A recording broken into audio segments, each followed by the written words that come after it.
What is good, everybody, man? Thank you guys jumping in. I'm Yeah. excited for a little agent to CEO conversation today, and this is going to be a good one. I know it's we kind of set this up over a month ago, just kind of aligned to a certain project that has been worked on, and really a push that I'm super excited to dive into today, because I think it's going to give a lot of folks, even, real estate agents, or even, those that are kind of in the real estate agent world, being able to kind of, the information that we're going to throw at them today is going to be very useful for them in their business and mindset moving into the future. So welcome. Thanks for having us. We're super stoked. This has been, I think I've been just counting the days. I've been looking at my calendar and I'm like, yes, coming, it's here. We had to throw that deadline out there, right? Like, hey, we got a date we're working towards. We better have something. It's moving. It's progressing every day. And, when you start a project, especially when you have a deadline, and then, gosh, like you're just looking at that deadline and it motivates you so much to kind of like get into action. And it's like we always say, is like, shoot for the moon and you'll land in the stars, which is totally fine. And I think that's kind of like where we're at with this, because so much has happened in such a short amount of time. And definitely thanks to you, John, as we've been going through this, it's been a crazy whirlwind, but it's about even to get even more crazy. So we're excited to be here. I love it. So before we really dive into, the concept and the book and the program, give a little context. Let's give a little bit about yourselves, who you guys are, where you're at, what we're up to. And I think that'll be very important and useful as we dive into the community aspect of things. Yeah. You want to go ahead and take that one? I'm happy to do a quick introduction. Hi, I'm Jen Helmig. I am Travis Helmig's wife. Very lucky to be his wife. Do you like? Okay. Yes. Anyways, so a couple things is we are licensed in Texas. We do business a lot of North Austin. We have a team out here in the Liberty Hill area. We love helping buyers, sellers, and we're really building on that. And Travis has a beautiful foundation that he is working on, and I do a lot of the transactional side. We have 3 kiddos. And what else do we do? Give a little context, because, most people, the majority of people coming into the real estate space and the real estate world, especially in residential sales, that are, set up and structured and trying, running it like a business instead of a personal piggy bank in a practice. Give a little background, a little prior to real estate, because I think, when we start to understand kind of the foundation before, it starts to make a lot of sense, because there's like I said, very few people are like born into the business. And this is just, besides her, she was born into it. John, that's not a good set. Okay. But there's also like a path right before. Absolutely. And some people stay with it. Some people don't. Yeah. So I think being able to give a little bit of context from business acumen prior to, because I think this is kind of important as we talk about the community and the conversation today. Give a little bit of background from both of you, because then it's like, oh, okay, now this, I see where this, this concept and this idea and why this is so important. Yeah, absolutely. So my background, prior to real estate, and we were laughing and joking when John when you said that some people weren't born into it, but I was born into it. My mom has been a broker in real estate since 1989. So she's been a lender, a broker, and she has 4 sisters, and all 5 of the girls are brokers around our country, which has been such a great resource for me. But prior to me being licensed since 2016, I ran different brokerages as far as the implementation side in San Diego. So I helped agents, like when they first came through the door, and I wasn't even licensed then. I was just working for a broker full time. But during that time, I owned gyms, I owned CrossFits, and I was big in the fitness community. So that was like a big thing for me when all the time my aunts, my mom, everyone was like, you have to get into real estate. But my whole foundation was fitness back then. And I have my master's in business, a bachelor's in marketing. But eventually God's plan was like, nope, you're going to get into real estate. So that's kind of how I started to, walk down that path, as my family did as well, which now I'm super grateful for, because it truly did change our life forever. Mm. Yeah, I think I came from the fitness space also. I used to run wellness centers, and before I think weight loss transformation were like a thing, that's what I was doing. I was labeled the weight loss transformation specialist, and I've had people lose over, 400 pounds. Like I've had people that were in the close to the 500 pounds, and I've had multiple lose over 2. One was like a drop. That was easy. Like 100 pounds you got to lose, easy, got that. And so it was kind of one of those things that was my first business that I started, and it was built upon a community of people that I found if you're working with one individual, it's great, and that's a great thing. However, if you bring people in that can actually help each other and hold each other accountable, it takes a lot of pressure off me, but also motivates them in a way that it's just about kind of serving the other person. How can I help? How can I help? And so I think I've always had that kind of mentality of the kind of serving. How can I get other people to serve other people? And what comes from that is it's beautiful, because when you see somebody who I used to work with, people that were on the organ donor transplant list, and it wasn't I want to lose 20 pounds because I want to look great in a bikini this summer. It was, if I don't lose this weight, I don't get on this list, and that's life or death. Yeah. And so the things that we deal with on a daily basis, whether it be a contract, whether it be a business thing, are not that big of a deal. They aren't. And so for me, I think it gave me a perspective is when I jumped into real estate, when I met Jen, we moved to Austin, started as a director in real estate. I realized that agents, there's no difference. It's just we've kind of geared our mind into this, hey, I can't have to do all of this. This is me. I'm an agent. I do it all. I am the CEO, the CFO, the CMO. I'm everything. And so I kind of realized quickly that you're going to have to wear a lot of hats, and also the mindset of the sales part in real estate was completely off. And this is kind of where I kind of had this aha. And I remember me and John, and we're talking about this. I had this coaching program. I was like, this is what I'm going to do. And we started kind of brainstorming, and it actually was through a church event and a thing that we were doing. And I realized, like, I started talking to people, and that's all people wanted was community. Mm-hmm. I was like, and so I kind of just pulled me back to where I was like, I almost like kind of digressed from the fitness. Like, I'm a real estate agent. Like, I'm a real estate agent. Like, I don't do that. I'm a real estate agent. And then I kind of pulled back, and I was like, wait, this is exactly what I should have been doing the whole time. Yeah. And so it was kind of like light bulb.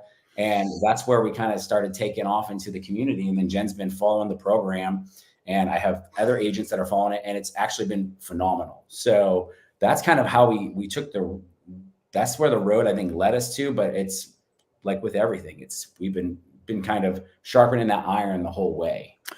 It is. And if you just do what everybody else is doing in the same industry, you're going to have incremental gains. Yes. Maybe 6-7%, single digit gains.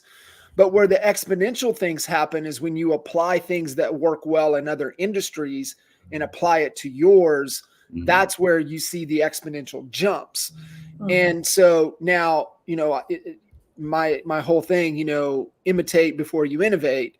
Well, you can imitate success within your industry, but you can also go imitate something else outside of the industry that you're bringing into yours to that extent as well. And so that's why I think it was, for me, I wanted to pull out of you guys super important. And, Jen, you said it too, right? In the fitness community, because you think about, within the fitness space, just because you're working on a little bit smaller margins, you got to have more people, but you got to have more people all the time, right? Because that becomes your community, that becomes your tribe. Mm-hmm. I love how you guys have been able to take that concept, right? That tribe, that community mindset mentality, and they're like, hey, this worked really well in the fitness space. We got to do this in real estate.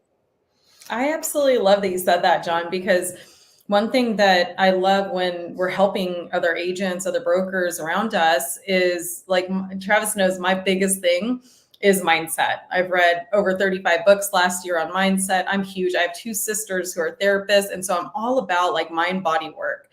And one of the biggest things is that connection of the fitness community. Well, how do you get there? How do you get that 6-pack you want in the summertime? Well, it all starts with your mindset. It starts with limiting beliefs, going past blockages, all these things. So essentially a few years ago, people were like joining our team and they're like, let's do vision boards. And I was like, whoa. Let's have a conversation about 7 steps to get there first. Because I need you to get past a few things before we start actually visualizing and doing the physical work. And so I think that you nailed that. Like if you could really translate success in one industry to another, you're a true entrepreneur then, right? Travis and I, we're pretty confident that if real estate went bye-bye tomorrow, then in about a week, we would be successful again because it's the mindset, right? Right. Yeah.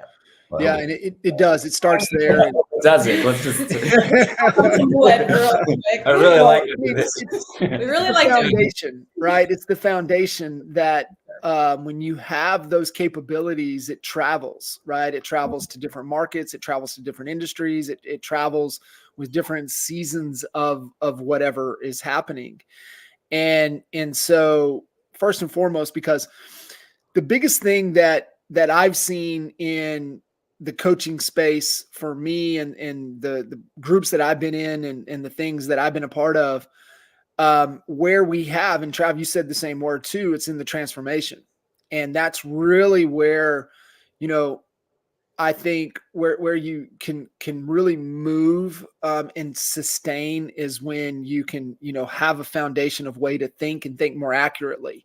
And the 3 of us, we've talked about it. One of my top book recommendations is, Outwitting the Devil from Napoleon Hill. And it's really around his whole concept of accurate thought. Yes. And how you become the 2%, which I would say is probably closer to a half or 1% that doesn't fall into, the drifting side of things. And that's just overconsumed by, things out of your control, consumed by fear. That doesn't allow you. And the only way to stop drifting is to think accurately. And so to have that mindset, first and foremost, is so important. And I loved what you said. Let's jump right to the vision boards. Okay, well, hold on. Let's get a foundation and a framework of what that means to be able to, before we jump in. Well, So, John, and really quick, because you just, another gold nugget from you, John. Every time we have conversations, I'm like, boom, boom, boom. It's just like, but you really it's just beautiful what you just said. Because I remember we had a conversation, and even as I'm a broker associate, I've been doing it for over 10 years now, or close to 10 years now. And I remember having a conversation with you, and I was like, John, I'm in this situation where it's like limiting beliefs of, gosh, I keep going back to this old self, right? And you recommended some really phenomenal books, but you asked me one very important question that was like so simple, but so powerful. And that question was, is this true? Like, is that truth? Yeah. And whether you're a brand new agent, day one, or a broker, generational broker, whatever it is, we have these pauses in our journeys, which are so beautiful for growth. But you have to ask yourself these important questions. So having the accountability that you shared that day was just very powerful for my walk as a real estate broker. Yeah, it's so good, right? Because typically what happens, especially when we're dealing with other humans and even ourselves, right? We get caught up in the smoke. And the smoke is just all the nonsense. And, where we can get through it pretty quickly is just sidestepping and going like, okay, what's really going on here? One, we have to recognize it. And then we can start to explore it. And then we can find out what is causing the smoke, which is a fire. And when we're dealing with humans, right, it's a human need is not being met is what starts the fire. And And the big thing within real estate, especially dealing with buyers and sellers, like I think because we have so many reps that we do this more frequently. And as our career, continues and, you get 2, 3, 5, 10 years into this game, you've had a lot of reps, right? You've had a lot of reps of dealing with buyers and sellers and helping them get the results they're after. Yet I think tend to forget that most people, like some of us, sell as many homes in a week or a month than most people transact in their entire life. And so we tend to forget that this is a very emotional thing for them and it causes a fire. And the fire is around, they don't feel safe, right? Or they're not quite trusting you or trusting the process. And so there's some things that will always start a fire, and where I think the great agents are the ones that understand that they're just putting off a bunch of smoke. And my job is to get out of the smoke, get down to the fire, help them be aware of it, attend to it, and lift the situation up. And I think that's where what you guys are doing in the power of community, because that allows you to influence and lead at a much higher level than somebody that's just kind of on this transaction treadmill that is not, it's just slinging houses. Mm-hmm. No, I think that's where, and it's as I started doing this and we kind of came up with this, it was kind of like that epiphany, but it's the reps start right at the beginning from the top down. And so when you get most agents, when they get trained, one of the very first things that they say is you got to work on your sphere of influence. You got to work on your sphere of influence. You got to work on that. And it just keeps, that's the idea that we have. Oh, I have a sphere of influence. I have people that I can influence. And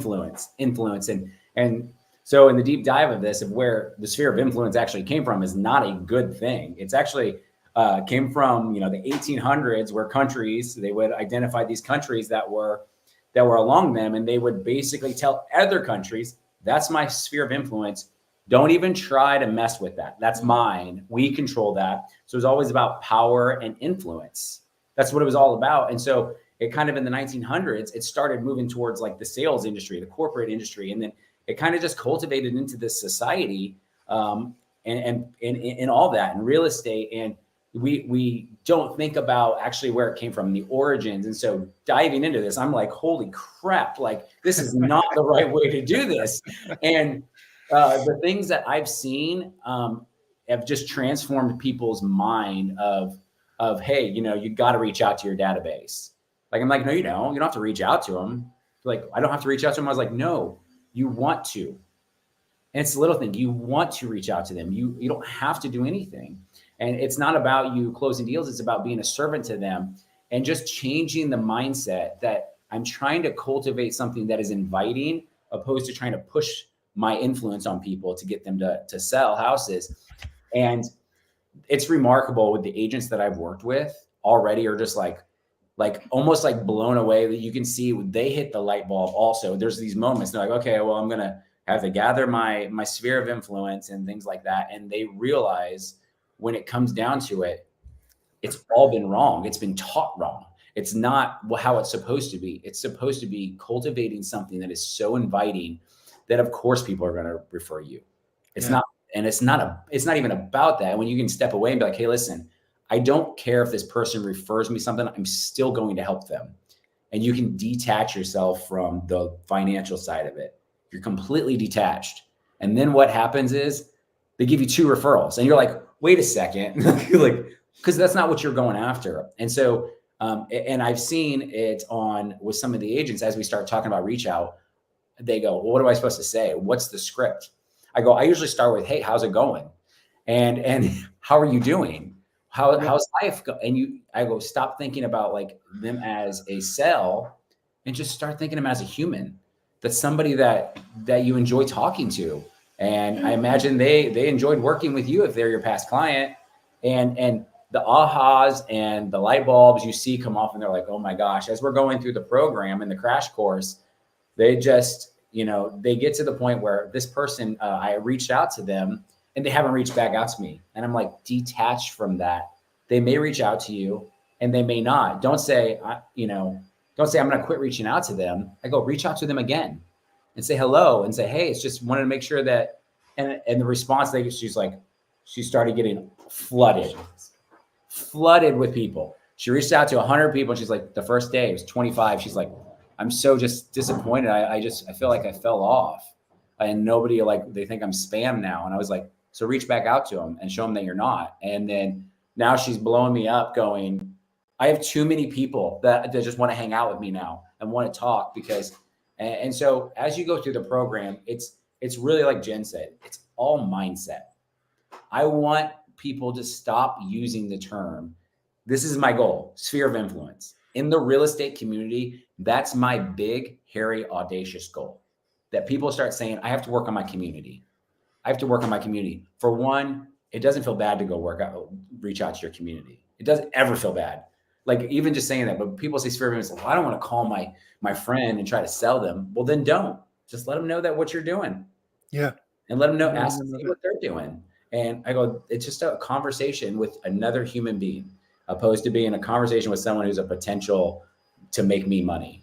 And when that mind shift happens, the floodgates open, like they open. And so my big goal is that eventually the community will be the sphere of influence. And we can just, which is the title of the book, The 1 Hour Community, the death of the sphere of influence, because that's what I'm going to do is I'm going to kill the sphere of influence because it should have never been in the industry in the first place. It should have never been there. Yeah. I don't think anyone knows that. And so No. that's what we're bringing to light. Well, I mean, it's the whole decision-making process, right? Let's be real clear what the words mean, right? What does it really mean when you really break that apart and you give it the right context and what it is, and it starts to change the behavior. Yes. And when you get into, okay, what is my responsibility within a community is different than my responsibility within this structured or this sphere or this circle of influence. Yes. And so you change the meaning, you change the behavior. But one of the things that you said in there, I think two things. One, this has to align to who you are at your core. Yeah. Knowing who you guys are at your core, not religion, but spiritually, the values, what you stand for, the shoulds and should nots. Yes. Has to align there, or this is never going to be congruent and it's going to come across disingenuine. And so, like, for us, it's always been contribution, care, experience, add value, not only to our team, our clients, and our community. What does that mean? How are you showing up? How are you behaving? What's the actions that you're doing for that? The other thing too, Trav, it comes down, and you said servant. And it came down to just understanding the different leadership styles.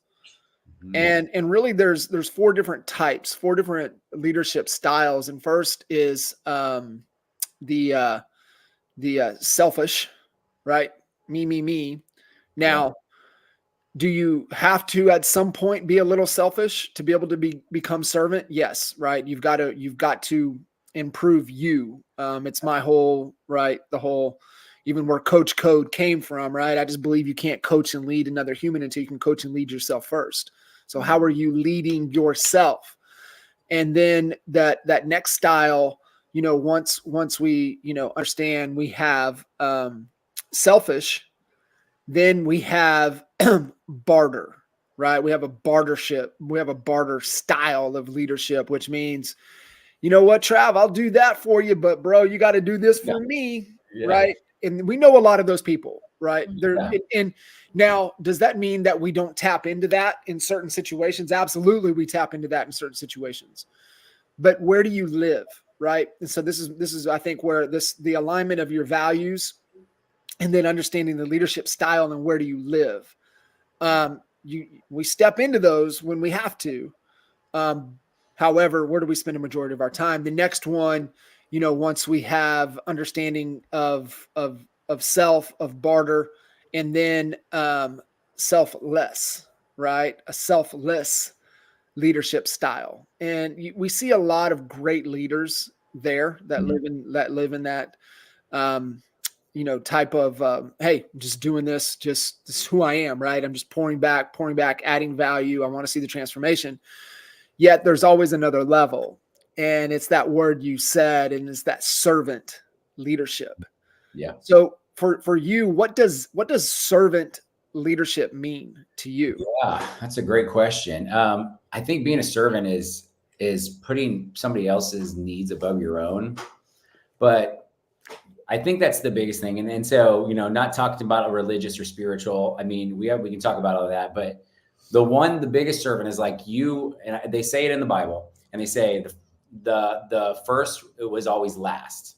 And so basically my biggest whole premise of this is probably from the most ethical genius ever, which is Jesus, who, if you're a believer, great. If not, you probably know him. And in his he was the best. He was the king, right? That's what everyone believes. But yet he was washing people's feet. And so you think, you'd be like, okay, what king, what person, what CEO is down there, washing or being a servant to the janitor? And me and Jen always say this, like the janitor's worth is just as much as the CEO's. Mm-hmm. And so you change the mindset of like that, like everybody is an equal. We are all living on this and we all have a job to do. And so from a servant mindset is that, how can I serve somebody who is way lower than me? Like way lower than me on the totem pole in life. They are the same in the servant mindset. Like all I'm trying to do is help somebody, and you never know. And here's the servant mindset is taking you out of your shoes and putting them in somebody else's. And when you can do that, the whole game's going to change for you. And you can do this with an agent. You can do this with your client. You can do this with anything. And opposed to being like, what did I do wrong, or what's wrong with them? You say, man, I wonder what they're going through to have that attitude. I wonder what they must be doing something, because that's not normal to be able to that. Like they must be. So I think with agents now, as I'm talking to agents and we're going through transactions, they have a lot more weight on their shoulders. Mm-hmm. The market's stressful. And so if you can have a servant mindset with somebody on essentially the opposing team, say, hey, what's going on? How's things going? How's business? And like, they're gonna be like, wait, what? Like, no, that's not how this works. Like it's stepping out of the zone of being, I'm an agent, and just being a person to everyone you meet, and being like, taking that hat off. Cause that's what I have to do with everybody. You have to take that hat off. I'm not just Jen's husband. I'm actually her person too, that I can say, hey, I know we have these things going on at work and blah, blah, blah, but what's going on with you? How are you?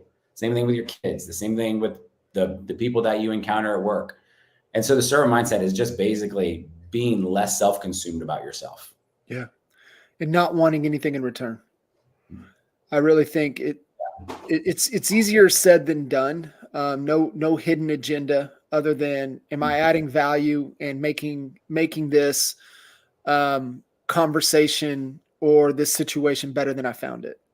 And I think it's a little bit of the, the Boy Scout, campfire mantra, right? Like when we leave, this place will be better than we found it. And I think when you adopt that type of understanding that, man, this ain't a circle that I'm trying to influence. This is a community that I'm trying to see better themselves, because, I'm doing so. And it has to start there, right? Because even the concepts and the things that you teach, how to improve upon it, how to also, because we are in business, so there is a way to monetize it. However, if you don't have the right mindset to how you approach it, then it's never going to work. The thing to me is it always comes across disingenuous. It doesn't seem real. It seems fake. Mm-hmm. I think that the thing that I've seen out of all the agents that I've been working with here is the biggest word is it's freeing. It's very freeing, because when it's funny, it's like, yes, servant, you're not expecting anything, but if you are genuine and you go it for the right reason to have the servant mindset and you're out for that, it always 100% of the time comes back around. And if anything, it'll shift your mindset to a point that you're going to leave and you're going to be feeling so good about what you did just because you are going to be on a joyful high the rest of the day. And that's the oxytocin that's hitting your blood, right? It's that amazing hormone that we have, that when we feel good, that we did something. And so there's something to be said about not just always getting that dopamine high, but understanding like this is going to set the rest of your career and your day up. If you've ever done something good in the beginning of the day, you feel that all day long. Like, man, I'm already like, I just feel good. And so that bleeds into the next person that you talk to. And if you want to close a deal, get that oxytocin high and you'll probably close that deal, because you've already got that rush for the day. And so I think when you get to that, it's freeing. It's 100% freeing. And it's one of those things that it's going to take some time for people to kind of completely understand, because they're so, like you said, they put in the reps their whole career. And especially if you're like been doing this a long time, and some of them have been doing it that I'm working with now for like 15 years. And so they're like, this is just what I was taught. This is just what I taught. And they're like, this is so much better. And so now it's the structure, the process. And that's what we do with it too. It's not just the mindset. It's the structure of how to do it in a way that's going to organize your day. So it is 1 hour community. We have especially in the crash course, it's a lot up front.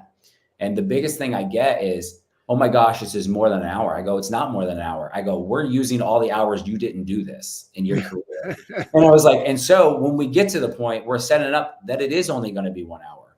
It's only 1 hour that you have to dedicate to this a day.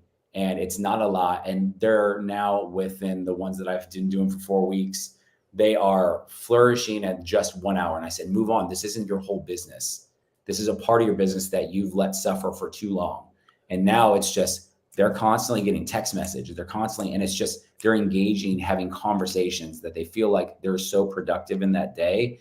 And all of them have events that are charitable events coming up, that some of them have over 200 to 300 people that are going to be coming, which are opportunities for giving back. And so it's about opening opportunities. Like we always talk about $100 million leads, right? I love that book. I've read it so many times. And that's like one of the best books. But this is like $100 million opportunities. The opportunity is there if you take it. Like that's what it is. And so we're giving you all the opportunities that you've kind of left on the side of the road for so many years. And now we're giving you an opportunity to kind of cultivate a community of buyers, sellers, vendors, lenders, everybody in your community. And it really starts with just 1 hour. That's it. It's pretty simple. Trav, what are, when you look at it, the key concepts of the community and kind of the responsibilities, and ultimately, what's the goal of what we're trying to do here with your 1 hour community? I think a lot of agents listening in will be like, yeah, that's great. I know having a geographical, area, having a community, being able to, have a warm reason to reach out to people, my social game, my, maybe my cold outreach, circle prospecting, expireds, canceled, withdrawn for sell by owners. I'm running some ads, some new construction stuff. Yeah. Right. Like there's a lot of these moving parts, and it's like, okay, I get it. I want to build on a solid foundation and having something long-term. So like, what are some of the key concepts that, somebody getting in that's going to establish their community that, hey, these are the key concepts that you have to adopt for this thing to be successful for you? Yeah, I think one of the biggest concepts that is going to help in all of those things, whether it's your expireds and you're doing, email campaigns, you're doing, text campaigns, whatever it is, reaching out. A big thing is the philanthropy part of it, of having an event quarterly or every 6 months. And I will tell you, everybody that I talk to, I'm like, what are you passionate about? If you could change one thing like that you see, and everybody has something, whether it be, sex trafficking, whether it be kids that like, don't have backpacks. Everybody has something. I had one, she did something really awesome, was because there's like this epidemic of fentanyl coming through. She did an awareness thing. And so everybody has something. And with that being said, that is an opportunity for you to engage with those cold leads, to send something that is going to be not, hey, here's real estate. But when they see that, when you talk to them, you have something else to talk about that shows who you are, and to invite them to something. I'll give you an example. We sent out a newsletter. We have a huge walk of lights that we do for Christmas. It's all toy drive. We've been doing it for years. And what we do is we send it all the way through the community, right? So the people in our community that we don't even know, whether it's, we send letters, we have on our Facebook. I have so many new people that I just added to my community in the last 2 months.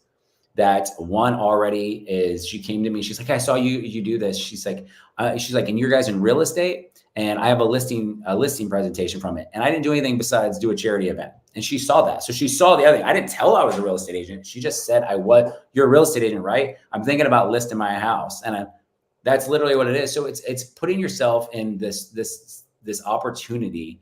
And the best way to do that is to give back. So the charitable part of that is really huge. So if you have expireds, if you have these for sale by owners, call them and say, hey, listen, I'm not trying to sell you anything. You don't literally have to say that. But you said, we spoke.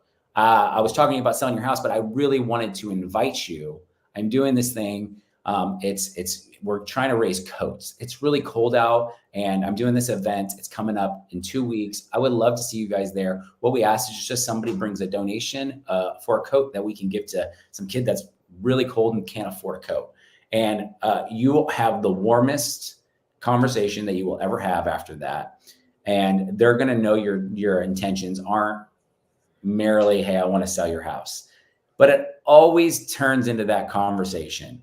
Okay. So you're just giving yourself opportunity. So the whole premise of this is the servant mindset is, like you said, we want to leave this place better than we left it, or than we were here. We want to leave it better. And the same thing with your community. Your community will survive after you, but the impact that you make on those people could be generational. Yeah. I love it. So good.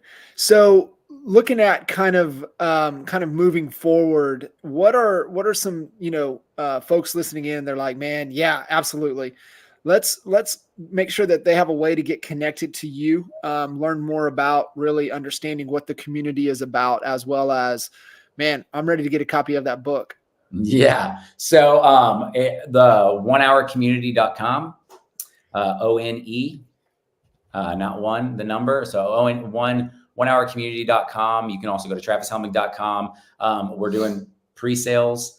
I'm saying the first 100 people that jump into the pre-sale, I'm actually going to send them just a copy with my autograph on there. So you'll have one of the first ones. And so, and then, we have some courses coming out, a crash course. So you can always reach out to me on Facebook, on Instagram, any of the social channels. I'm on all of them. You can reach out to me if you want to get more information about how you can start building your own community to start, and just kill your influence, right? Just, you can squash the sphere of influence, and we'll start teaching you how to build a community. So you can get a hold of me any of those ways.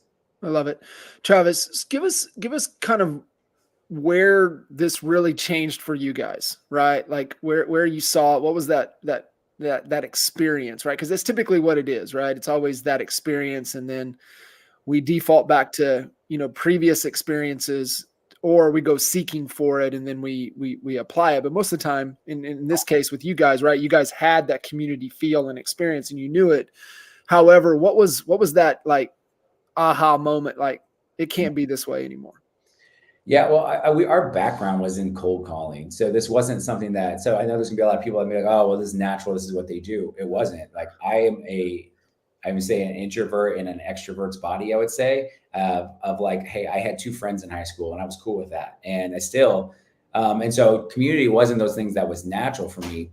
I always liked helping people though. that was natural, whether it be in the training space, and Jen was the same. But we're really focused on family and kids and our career, and that seemed like a lot of work. Seemed like a lot of work to be like, hey, I'm gonna have all these friends and people reaching out to me and things like that. And so I think one of the biggest things was us starting the Walk of Lights, the charity, was probably a big thing. The other aha was we started a church group, and I started asking a bunch of people there. And this wasn't very, very long ago. And I started asking, and this is just the take this away if you can take anything out of this whole thing, is you don't want to sell somebody something they don't want, right? You don't want to sell somebody. It's like the old parable, which is like the salesman came and he was trying to make this sell. And, he's like, I showed him the value, the price was good. They loved it. And he's talking to his manager and he's like, guess you can lead a horse to water, but you can't make him drink. And the manager looked at him and he goes, your job is not to make him drink. Your job is to make him thirsty. And so people are thirsty for community. So as we started talking to people, we asked, well, why are you wanting to be part of this? And everybody was like, I feel like I'm not connected to anybody.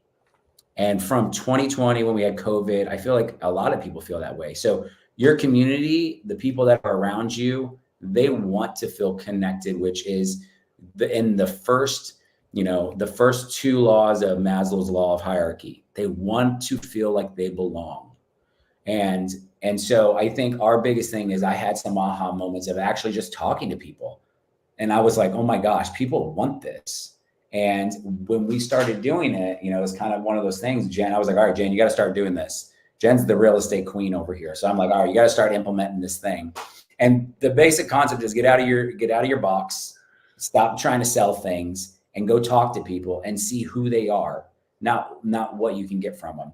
And so I think Jen has an experience of just at the gym, which Jen doesn't like to talk to people at the gym because she's doing her gym stuff. If you ever follow her, she's doing her gym stuff. She has her headphones on. She's just rocking out, but She started unleashing this. And Jen, you can tell them kind of the rest of the story. Well, I guess the aha moment definitely happened, just a couple days ago. So I was at the gym, and yes, I had my headphones on and I was doing my gym stuff, my gym stuff that I like to do. Okay. Don't talk to me. Don't look at me. I'm lifting these weights. So Travis has really been on me of just like, remember, building the community. This is what it looks like. Just do these little things, little pivots, right? The fastest road to success. So by doing so, I was like, all right, fine. Unplugged my headset, and I was like, this guy walked over. He's like, are you done with that bench? And I was like, I'm not going to do it. Okay, I'm going to do it. And then I took out my headphones and I was like, so who are you? It was the most awkward. So the greatest, you can say that. Greatest introduction. Not like, hi, I'm Jen Helmig. How's your workout, buddy? Or nothing. It was literally like, what do you do? Who are you? And he just started laughing. I'm going to call him Tom because I have a relationship with him as far as building a listing and stuff. So Tom looked at me and he's like, well, I'm a custom home builder. And then he went on and I just asked all of the questions. Yeah. So the first thing for a very big aha is like, one of my goals is with the communities and everything that Travis coaches on is really talking less, listening more, right? Like we love to hear ourselves talk and like, yeah, this is me, this is my experience. But if you could just step back and really be present with those people, just like we were talking about, John, when you said cultivating the person, well, how do you cultivate your future self? By doing mundane habits that you're going to be proud of today and 365 from today. So by doing that, for me personally, one of the things is listening more. So I'm listening to Tom at the gym, and he starts telling me this whole experience that he's like, yeah. And he's like, then he got through it. And then he's like, so what do you do? And I was like, well, funny you asked, Tom. Tom, I can help you, buddy. I'm happy you asked about that. I can dang sure help you. If you ask, they will ask. There's just like things that literally Travis coaches on where it's just little pivots that you're like, oh my gosh, like that's huge, right? So Tom asked, I explained. Yeah. And he was like, Love it. well, funny, Jen, because I actually have like a $1.3 million home in this area. And I literally just canceled with my last agent because blah, blah, blah, blah, blah, and sharing the experience. And I was like, oh, well. And then I used it. I'm not going to drop all my gold bars, okay? But Travis gave me some gold bars, some coaching tips, and I used them. And long story short, he just told me yesterday, I'm not using anyone else. I am using you. Period. The end. Let's go this weekend. So good. That's so good, right? So Yeah. I know that's kind of like a long story, but there's little things, right? It's like the simplicity of life, of aligning yourself to cultivate that future self. And just like Trav was talking about the energy attracts energy. So how do you go with a servant mindset of complete service, nothing in return? There is no expectation, right? And people are attracted to that. And one thing about my husband and I, we love people hard, y'all. We are in Austin. We love people. We love that Southern spirit. And that's what this business model is. So it literally changed my mindset completely. Where now, instead of like, oh, I got to get this transaction, I got to get this, I got to sell. He developed a program where now I am in energetic alignment with my truest self, who God created me to be, and I attract things. Yeah. And if y'all are interested in something like that, then that's what this is. Yeah, it's my personal opinion of following through with the coaching program. And I think that, you know, John, you always said when we were at the kitchen table last time, right? How you do one thing is how you do everything. Dropping and bombs. So, yes. So in that thing is that Jen did the listing appointment. It went well. It did all this stuff. She sold it before he even knew she was a real estate agent. She sold it because he saw that and goes, oh, she's just being this way. And she didn't even know I wanted to, like, and I see him at the gym now. He's super awesome. And so he comes up to me. He's like, it's always been you guys. Like, it's literally what he told me. He goes, it's always been. He was interviewing other people. He's like, it's always been you guys. I just had to do my thing, you know, to make myself better. For sure. But she sold it the moment that she started talking because she wasn't selling it. Yeah. It was helping people. It was helping people. And it's same with dating. We talk about that all the time, right? Like, okay, if you're hunting somebody and constantly like, I want to date you, you're so beautiful. Girls are going to be like, but the second you start ignoring us a little bit, we don't like that. Right. Yeah. And all of a sudden it's like, wait, I do want this. I do like that. I do need this. The thing, you know, there, and I think it's community. It's being, you know, how can I have more conversations to see how not only can I pour into the community, but there's also a connection aspect to it too. Right. You know, and you start to, you really become a gardener. And that community is your garden, and you start to prune it, and you start to, you know, make sure there's no weeds in the garden, and you really just treat it that way. And how can we make it flourish and be better? And so just pouring people in there. And like you said, it's one way, in a strong component, to make sure that, especially if you're in this game for a long period of time, it's a long game. You can see fast results, but you got to think of it in long term. And I think that's the key for anything sustainable, is you got to think in, you know, chunks of time instead of the now. Yeah. And really the community is a foundation for you. And, you know, your job is to be that servant and cultivate that community. Yeah, I think it's just like working out, right? It's like you're going to go to the gym, and day one, you're not going to see a result. Yeah. And you go. Day two, you're not going to see a result, and you go. Day 35, you may see something. The scale might have changed, but you're going to look in the mirror and be like, that's not where I want to be. The problem is that we should be looking to day 365, day 720. Like, we need to be looking beyond that, because you can, once you get to that level, you're going to be like, oh my gosh, look at my body, because you consistently went. This is not going to be something that, this is why it's the 1 hour. You have other hours in your day that you need to be doing something. But I will tell you, if you're out there hunting and cold calling, this is going to make that easier. because you're inviting somebody and we're in the internet age. To think people aren't looking you up after you talk to them is crazy, right? So what image do you want them to see when they look you up? Love it. You know, so good, man. It really is, and it's being intentional. And everything worth having and worth building and worth doing is we have to be intentional. We have to understand the why behind it. And, really, like you said, it all starts in the mind, and you have to go from there. And if you don't start there, it's never going to be sustainable. It's never going to stick. Just same thing with fitness and same thing with our relationships. But this is a key component for your business.